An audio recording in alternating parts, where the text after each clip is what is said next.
क्रम है। कितने क्रम है? 2 क्रम है। एक कौन सा? आरोही और एक अवरोही। बोलो, एक कौन सा? आरोही, एक अवरोही।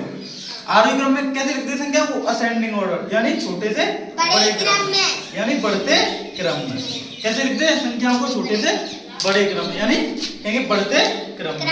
जैसे संख्या हमने लिखी 5, 3, 8, 9, 25, 6, 2, 9, 11। तो इनको कैसे लिखना है? आरोही क्रम में। कैसे लिखना है? संख्याओं को बढ़ते क्रम में, है ना। तो संख्याओं को बढ़ते क्रम में कैसे लिखेंगे? सबसे पहले छोटी संख्या। छोटी संख्या कौन सी है इसमें? 2। फिर 2 के बाद 3, 3 के बाद 5, 5 के बाद 6, 6 के बाद 8, 8 के बाद 9 के बाद 11 के बाद 25। इन संख्याओं को बढ़ते क्रम में लिख रहे हैं। कैसे क्रम में? बढ़ते। आरोही का मतलब होता है यानी किसी छत पे ऐसे नीचे से ऊपर की तरफ जाना, है ना, छत पे चढ़ना एक तरह से ऐसे, है ना। इन संख्याओं को बढ़ते क्रम में लिखना। एक होता है अवरोही क्रम। कौन सा क्रम? अवरोही।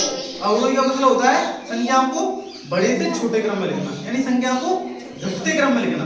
जैसे हम छत से नीचे आते हैं तो उसे कहते हैं एक तरह से अवरोही, यानी बड़ी संख्या उससे छोटी फिर उससे छोटी, समझे ना।